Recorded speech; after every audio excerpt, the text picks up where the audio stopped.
Penrith Players presents The Number 47 Bus by Tash Binder.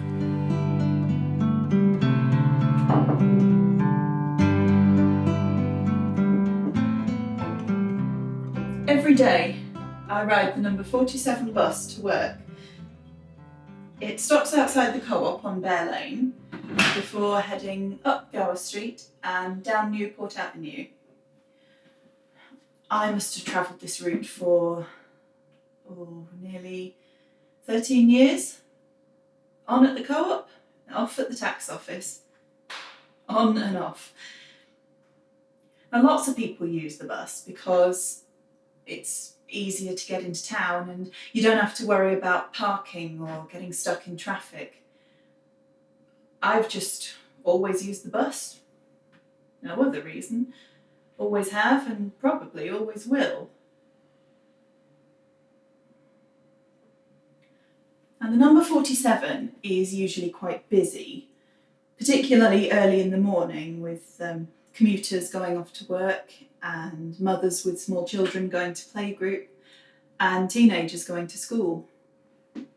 Often it's a standing room only affair, with people clutching their bags to them and hanging onto the handrail for dear life as the driver forgets his brakes going over the roundabout and suddenly remembers them again at the traffic lights.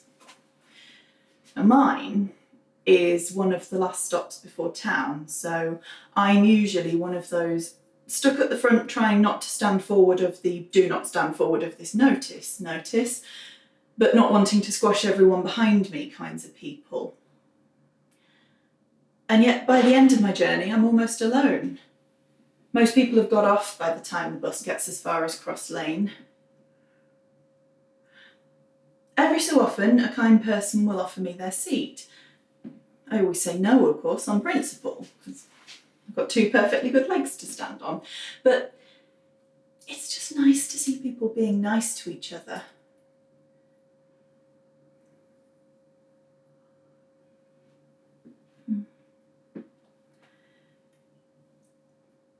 It's hard to know what to do to pass the time when commuting by bus.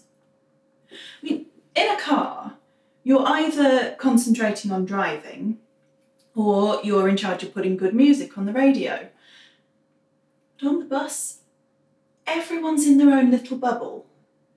They read, they sleep, they stare out of the window. No one speaks unless they've brought someone with them to speak to.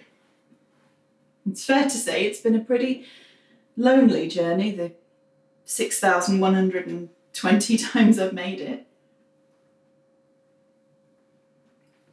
Well, that is, until Tuesday last. It was a something and nothing moment, really.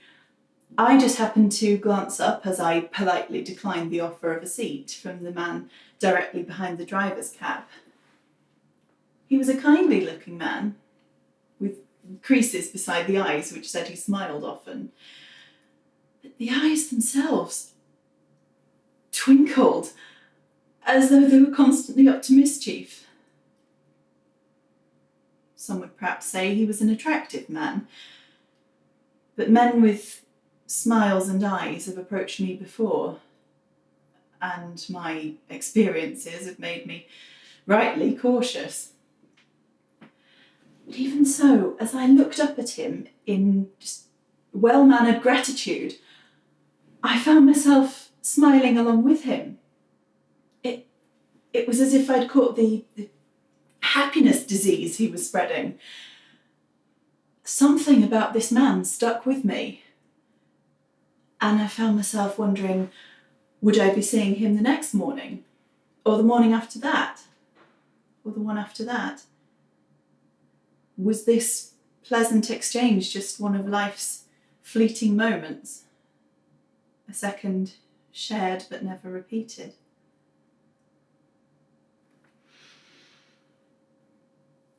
This morning, I caught the bus just as I always do.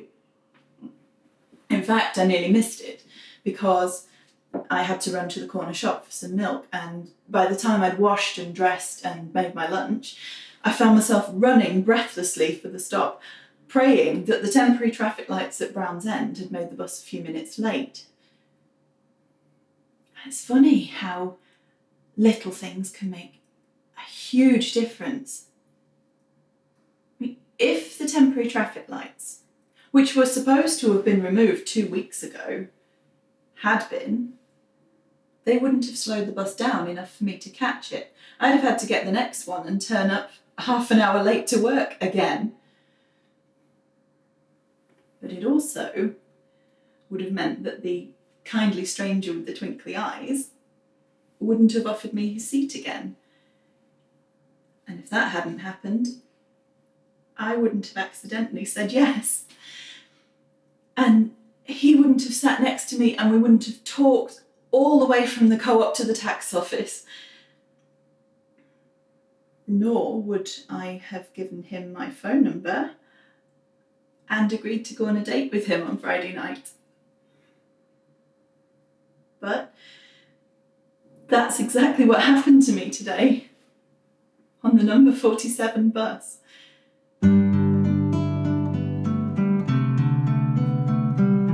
That was The Number 47 Bus by Tash Binder. The girl was played by Sarah Beeden. Music by Pete Moran. This was a 1-5 Events production, supported by Create to Connect.